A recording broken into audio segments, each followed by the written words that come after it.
Hello guys, welcome to my channel. So இன்றைக்கி நம்ம என்ன பார்க்க போகிறோம் அப்படின்னா, பாண்டவர்கள் வந்து எப்படி பிறக்கிறாங்க அப்படிங்கிறது தான் வந்து பார்க்க போகிறோம். போன சாப்டரில் வந்து பாண்டுக்கு வந்து ஒரு சாபம் வந்து வருது. அந்த சாபப்படி அவரால் வந்து குழந்தைகளை வந்து பெற்றுக்க முடியாது. ஸோ இப்போ வந்து பாண்டவர்கள் எப்படி வந்து பிறக்கிறாங்கங்கிறத வந்து பார்க்கலாம். பாண்டு, குந்தி, மாத்திரை 3 பேருமே வந்து காட்டுக்குள்ளே போய் வாழ்கிறதுக்காக போகிறாங்க. அப்போ சிறிது நாட்கள் கழித்து அவங்க 3 பேருமே வந்து இமயமலைக்கு வந்து போகிறாங்க. இமயமலையில் வந்து நிறைய முனிவர்கள், துறவிகள் எல்லாருமே வந்து சந்திக்கிறாங்க. அவங்களோட சேர்ந்து இவங்களும் வந்து ஒரு துறவி வாழ்வை வந்து வாழ ஆரம்பிக்கிறாங்க. வந்து எப்போவுமே வந்து ரொம்ப கவலையாகவே வந்து இருக்காரு. குந்தி வந்து அவங்ககிட்ட வந்து கேட்குறாங்க, உங்கள் கவலைக்கு என்ன காரணம் அப்படிங்கிற மாதிரி வந்து கேட்குறாங்க. அதுக்கு வந்து பாண்டு வந்து சொல்லிடுறாரு, அவருக்கு வந்து இந்த மாதிரி வந்து ஒரு முனிவர் வந்து சாபம் கொடுத்துருக்காரு, அதனால் வந்து அவரால் வந்து குழந்தை பெற்றுக்க முடியாது அப்படிங்கிற மாதிரி வந்து அவர் வந்து சொல்கிறாரு. குந்தி வந்து பாண்டு கிட்ட என்ன சொல்கிறாங்க அப்படின்னா, கவலைப்படாதீங்க, எனக்கு வந்து ஒரு வரம் வந்து துர்வாச முனிவர் வந்து கொடுத்துருக்காரு. நான் எந்த தேவரை நினச்சி வந்து நான் வந்து பிரார்த்தனை பண்ணுறேனோ அந்த தேவரோட வடிவத்திலே வந்து எனக்கு ஒரு குழந்தை பிறக்கும் அப்படிங்கிற மாதிரி வந்து குந்தி வந்து சொல்கிறாங்க. அதுக்கப்புறம் வந்து பாண்டு வந்து என்ன பண்ணுறாரு அப்படின்னா, குந்தி கிட்ட வந்து எனக்கு வந்து புதல்வர்கள் வேணும் அப்படின்னு வந்து கேட்குறாரு. அப்போ முதல்ல வந்து யாரை வந்து நினச்சி நான் வந்து பிரார்த்தனை பண்ணுறது அப்படின்னு சொல்லிட்டு குந்தி வந்து கேட்குறாங்க. அதுக்கு வந்து பாண்டு வந்து தர்ம தேவனை எண்ணி நீ வந்து பிரார்த்தனை பண்ணிக்கோ, அவர் வடிவத்தில் நமக்கு ஒரு புதல்வன் வரட்டும் அப்படிங்கிற மாதிரி வந்து பாண்டு வந்து சொல்கிறாரு. அதனால் குந்தி வந்து முதல்ல வந்து தர்ம தேவனை எண்ணி வந்து பிரார்த்தனை பண்ணுறாங்க. உடனே வந்து தர்ம தேவர் வந்து அவர் முன்னாடி வந்து நிற்கிறாரு. அவர் வந்து அவரோட அம்சங்கள் நிறைந்த ஒரு புதல்வனை வந்து குந்தியோட கையில் வந்து கொடுக்குறாரு. அந்த புதல்வன் தான் தர்மன், யுதிஷ்டன் அப்படின்னு சொல்லிட்டு அவருக்கு பேரும் வந்து வைக்கிறாரு.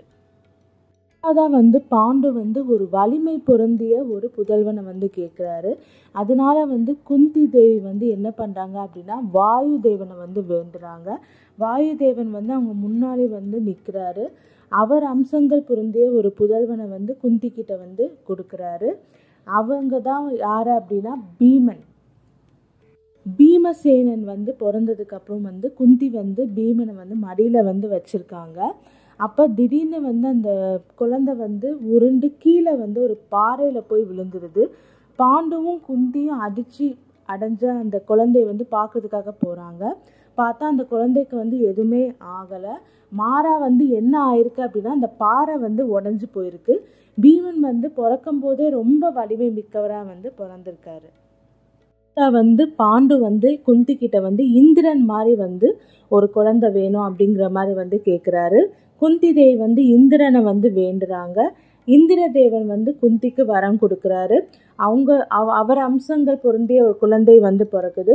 அந்த குழந்தை தான் வந்து அர்ஜுனன் வந்து பிறந்ததுக்கு அப்புறம் வந்து மேலுலகத்திலிருந்து தேவ உலகத்திலிருந்து எல்லாருமே வந்து பூமாலை வந்து தூவுறாங்க.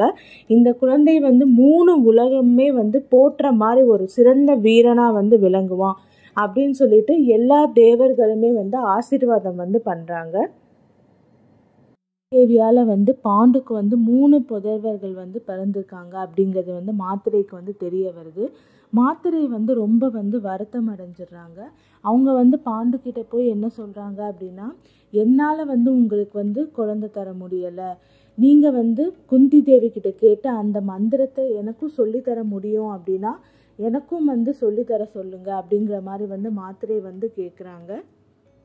வந்து மாத்திரைக்குமே வந்து அந்த மந்திரத்தை வந்து சொல்லி தர்றாங்க. மாத்திரை வந்து அஸ்வினி நட்சத்திரத்தை வந்து வேண்டுறாங்க. அதனால வந்து அவங்களுக்கு வந்து 2 புதல்வர்கள் வந்து பிறக்கிறாங்க. அவங்க தான் வந்து நகுலன் மற்றும் சகாதேவன் வந்து பாண்டவர்கள் வந்து பிறக்கிறாங்க. ஸோ இந்த சாப்டரில் வந்து இதோட வந்து நம்ம கம்ப்ளீட் பண்ணிடலாம். இந்த சாப்டரில் வந்து பாண்டவர்கள் எப்படி பிறந்தாங்க அப்படிங்கிறத வந்து பார்த்தோம். அடுத்த சாப்டரில் வந்து கௌரவர்கள் எப்படி பிறக்கிறாங்க அப்படிங்கிறத வந்து பார்க்கலாம். தொடர்ந்து மகாபாரத கதையை கேட்குறதுக்கு என்னோடய சேனல் லைக் பண்ணுங்கள், கமெண்ட் பண்ணுங்கள், சப்ஸ்கிரைப் பண்ணுங்கள்.